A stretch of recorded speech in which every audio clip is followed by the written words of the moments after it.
Hey there, on this episode of Real Screaming Kayaks we feature Motuora Island, where Paul and I set up camp for a few days. Not only do we explore the fishing, but also the island and its wildlife. Then learn everything about anchors for the kayak, including equipment and how to use it. Plus, there's another fish finder screenshot explained. That's all coming up on episode 3 of Real Screaming Kayaks. With first fish, and it's off! Screaming!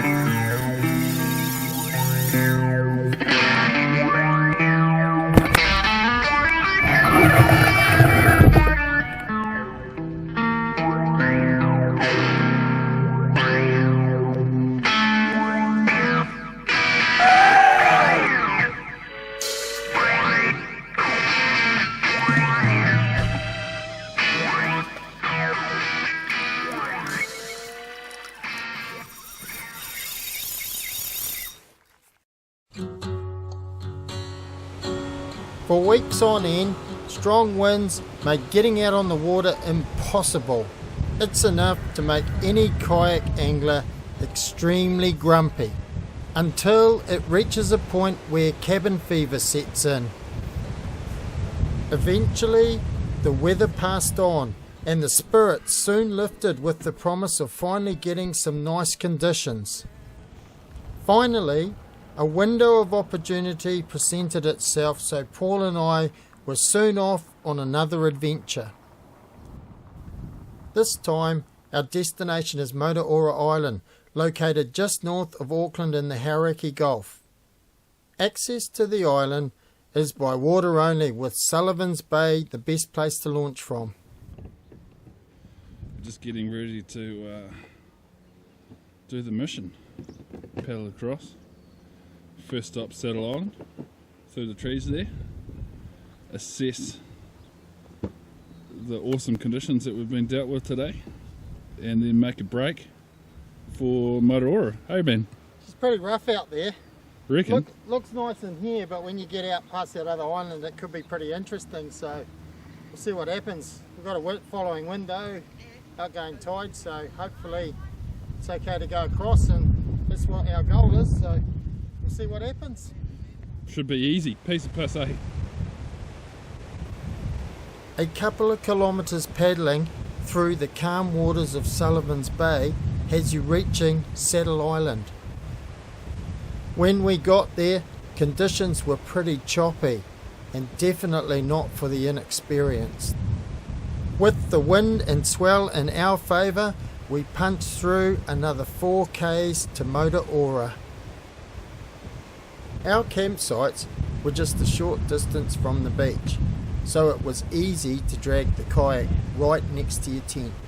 Paul finished setting up first, and it wasn't long till the usual banter between us started happening. Camp's coming along quite nicely. How's your tent, mate? Alright? Tent looks awesome. Tent's Can't out. wait to move in. It's almost time to move in. And then the wind's going to drop. It is amazing. I'll tell you what, it's amazing how much stuff you can fit into these kayaks. Now, just when you thought it was all unpacked, wait, there's more. Well, what you got there, buddy? Reach in. Delve deep in there.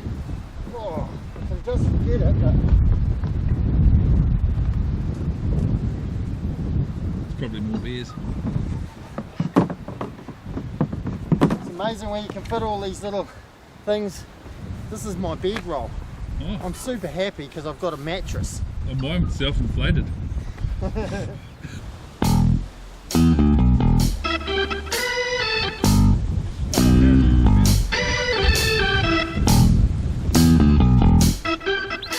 Wow, we just went for a bit of a walk, eh, Paul? And Yeah, man. Look we at these. just come across these two. Little chick.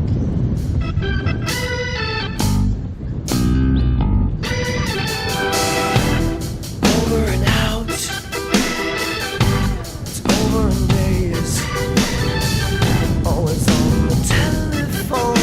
You've always got too much to say. But listen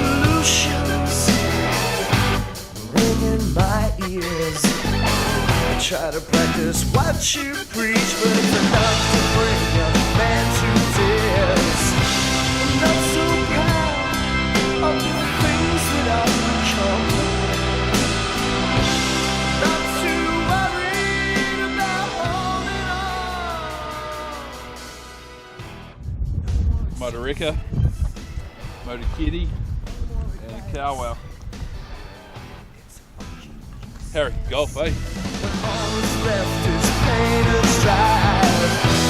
Keep believing nothing's wrong, but just like breathing.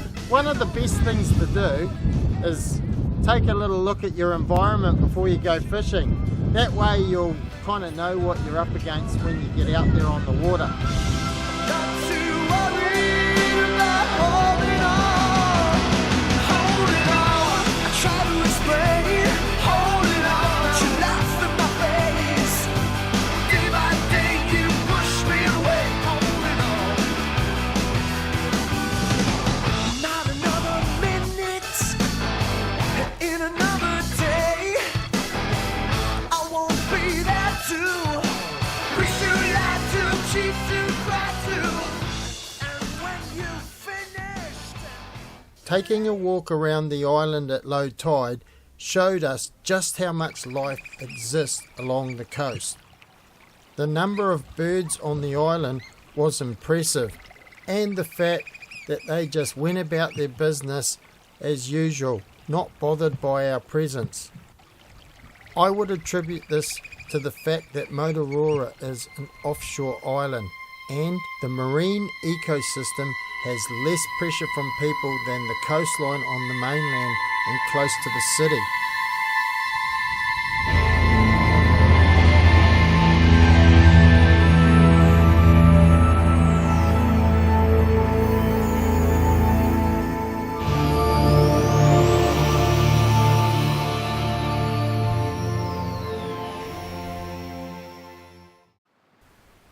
Next morning, the wind had finally subsided, and with birds working just off the beach where we were camping, we couldn't wait to get out there.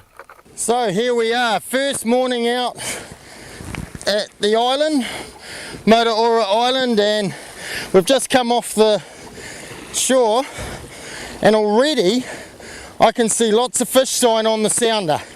So I'm just going to catch up with Paul because he just couldn't wait for me and had to get out because, you know, there's birds working out here off where we're camping, and the fish on the sounder is looking awesome, and it looks like Paul's already hooked a couple.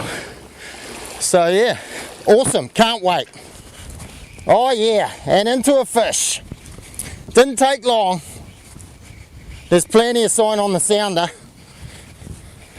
Paulie over there's had about 3 fish before I even got on the water. Not hard to catch yourself some lunch in this place, that's for sure. Here it is, I can see a bit of colour now. Good fish. Good solid first fish, I gotta say. Here we go. Nice eater. There we go. Good eating size fish, and we'll let this fella go. And again, so nothing huge, just a good panny. Something that we'll be taking one of these home for lunch later on, because yeah, these are good eating size fish, I've got to say. And the sound is just full of marks, so I'm going to get this one back really quickly and off we go. So we just had a few gannets sort of working behind us, so I took off and I look on the sounder and it's just loaded with fish. So I'm just come over to where those gannets are diving. Exciting stuff to see the birds all flying around, diving in front of you. Yeah, so I'm hoping for good things on the micro jig right on this spot. It's looking pretty, yeah, straight in, hooked up straight away. Some good fish here. Nothing big though. Kahawai would have to be the most underrated sports fish in New Zealand. Not only do they put up an extremely good fight on light tackle, but also taste really good when cooked and prepared properly. My favourite way is with soya sauce and wasabi. This one was a perfect size for a live bait for a kingfish. However, we let this one go to swim off for another day. The fishing was fairly consistent all morning, and Paul and I both caught plenty of fish on the micro jigs and soft baits that we were offering. We were just cruising in to have a bit of a break on shore, and I saw a whole bunch of good sign on the sounder, so I thought I'd drop a jig down on it, and bingo! Feels like a pretty good one too. Some nice looking sign there, so, and that's the thing, you've got to react to that when you can. You see those sort of, that mark, you know, if you can position yourself right on top of it, then you're certainly gonna put yourself in the zone. Gotta love these micro jigs. I'm using a Zest Slow J, and nice fluttery action, 60 gram jig, perfect in this depth of water, but those jigs just get on their side and they give off a lot of harmonic noise as well when they drop, so yeah, good fish. We might put this one in the back and give it to our campground ranger. He might, you know, we've got a nice panty for lunch. We don't want to keep heaps of fish right now. When we're going home, we'll take some with us, but this one here is certainly a bit more reasonable. And there we go. Good eating size fish, that one. Pretty happy with that. On the micro jigs. Woo! And you can see that jig there, that Slow J. It's a nice fluttery type jig, 60 gram Slow J from Zest. The arrival of low tide meant a break on shore to stretch the legs, and it wasn't long before we were back into it. A change in the tide meant a change in the fishing, and despite plenty of sign on the sounder, nothing seemed interested. You casting the shallows? Despite the slow fishing, Paul and I still enjoyed the moments. Then Mother Nature brought something else to entertain us. Look at what's just come through while we've been here fishing. Nice pod of dolphins. Awesome. There's a big school of bait fish here. Another half an hour fishing proved fruitless, so the call was made to head back to base for lunch.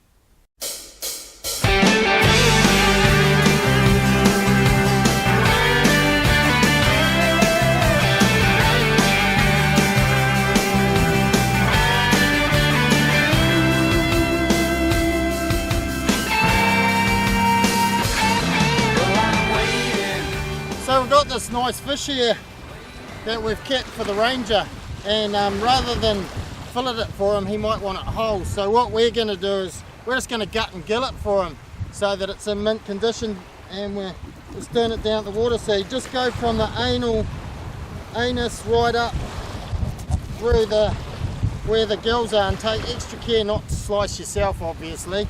So right up into the throat of the fish, like so. So you've got that nice neat cut there, and once you got that, just get rid of that knife. Then it's just basically pulling everything out.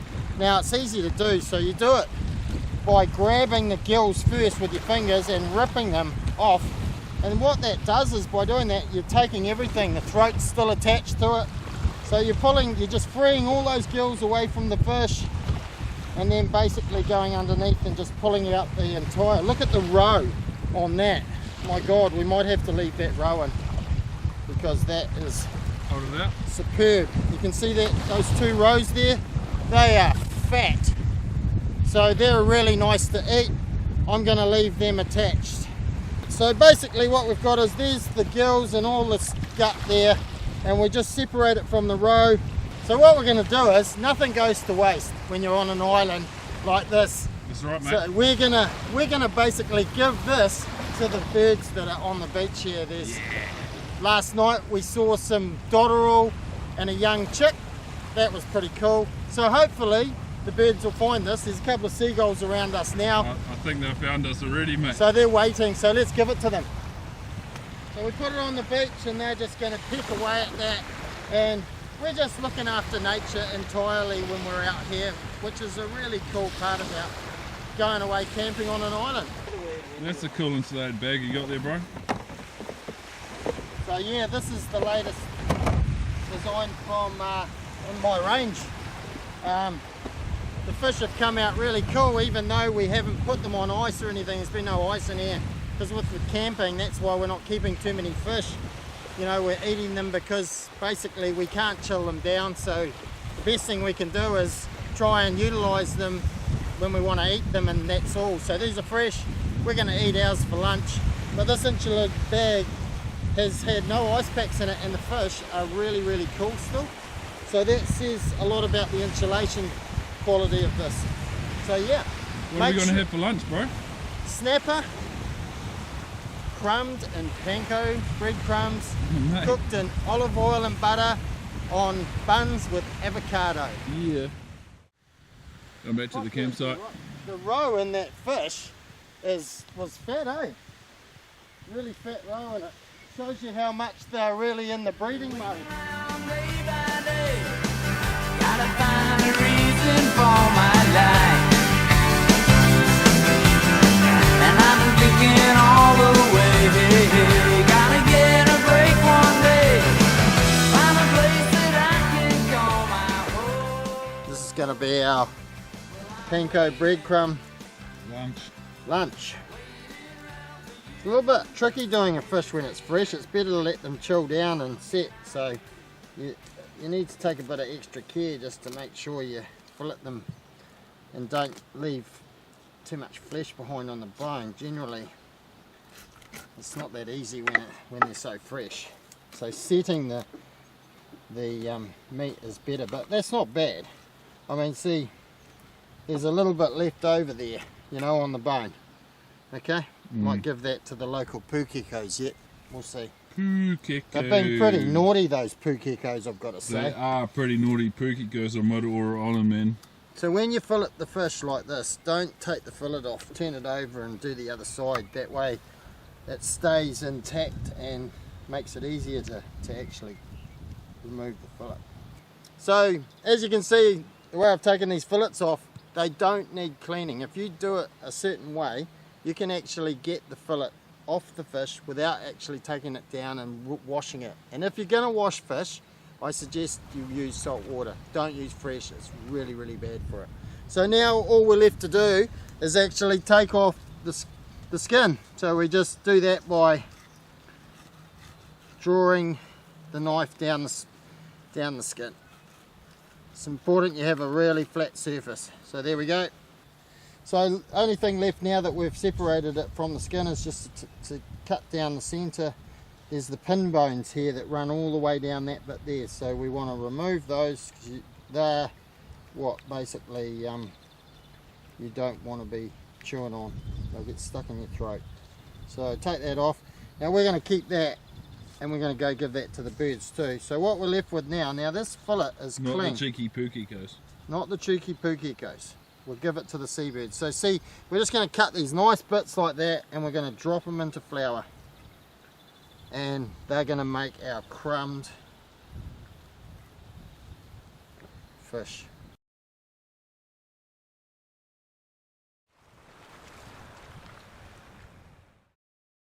This episode features a screenshot from my Hummingbird Helix 9 and features 3 screen views that are sonar, down imaging and side imaging. This screenshot was taken as I was paddling along at a location in Coromandel. In the bottom left hand corner is the sonar view and you can clearly see fish sign close to the sea floor. In the top left hand corner we have down imaging view, and it's quite interesting to see that there is a lot more sign showing in this view than below in the sonar. On the right hand side we have the side imaging, and it's plain to see exactly where the fish are positioned in relation to the vessel. So one of the advantages to this is that we can accurately pinpoint whereabouts the school of fish is sitting.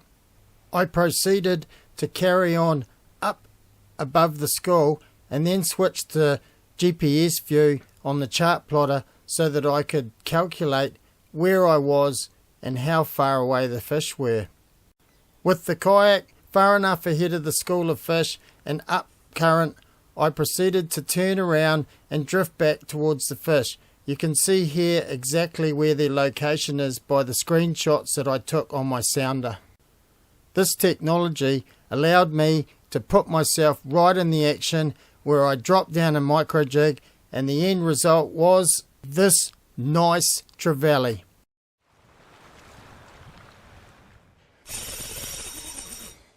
If you fish from a kayak, then chances are you'll need to use an anchor.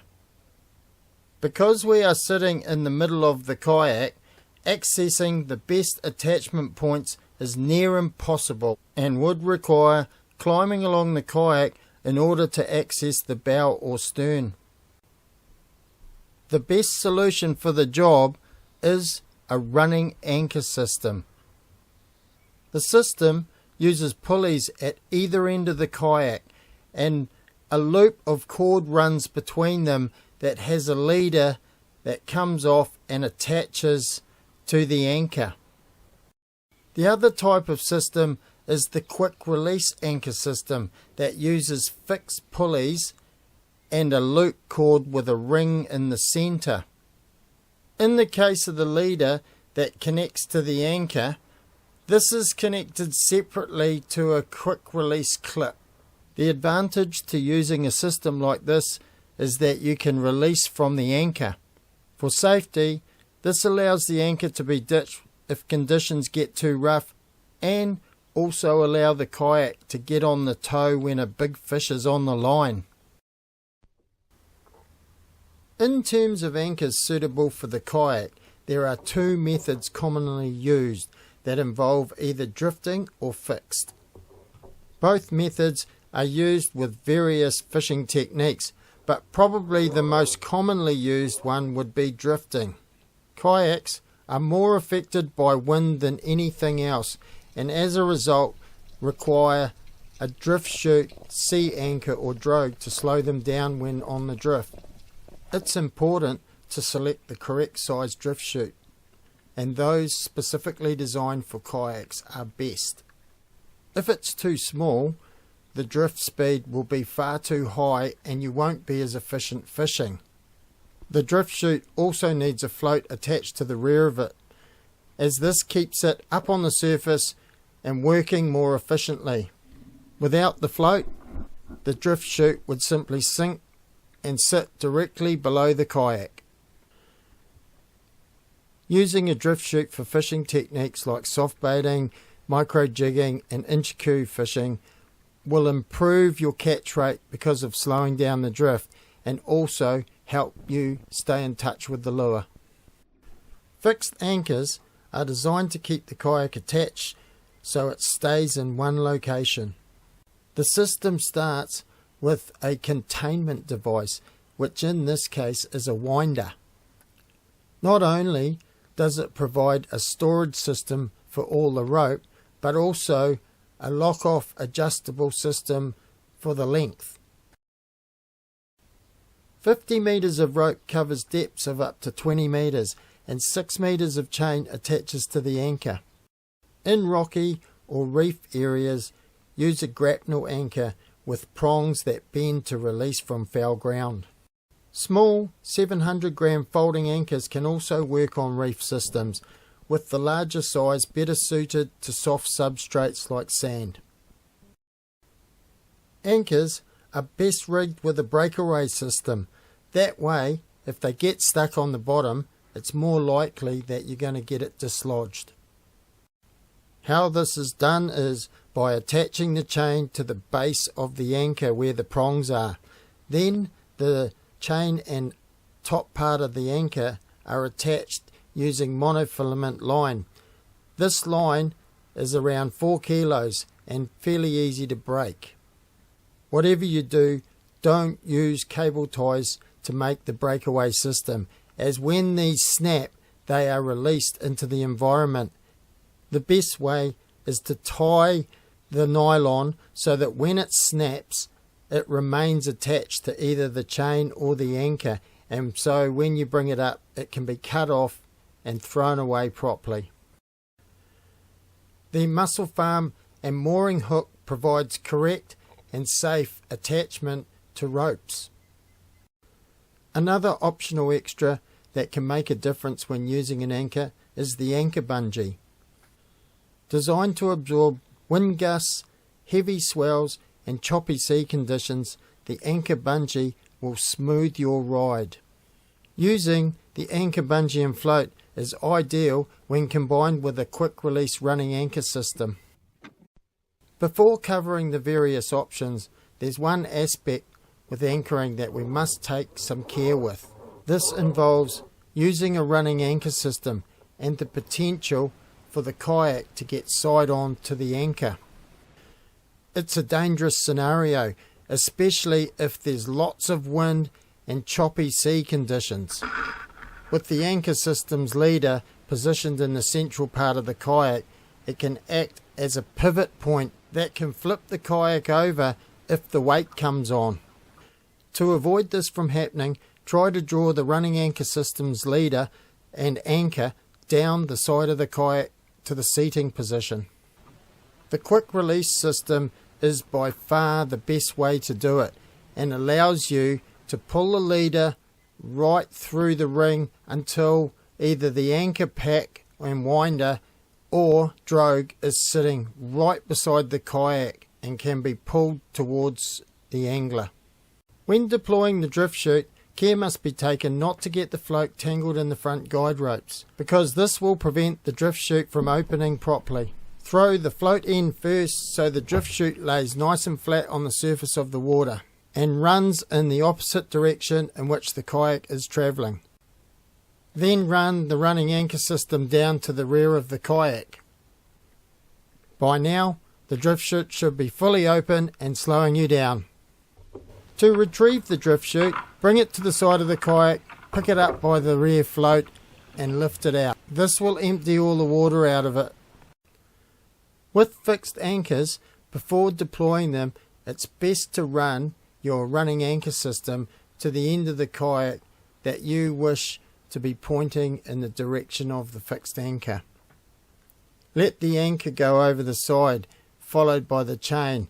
Do it slow enough so that the chain and anchor will lay across the sea floor. Then let out enough rope for the depth that you are fishing. Lock off the rope to the desired length and throw the winder and rope over the side.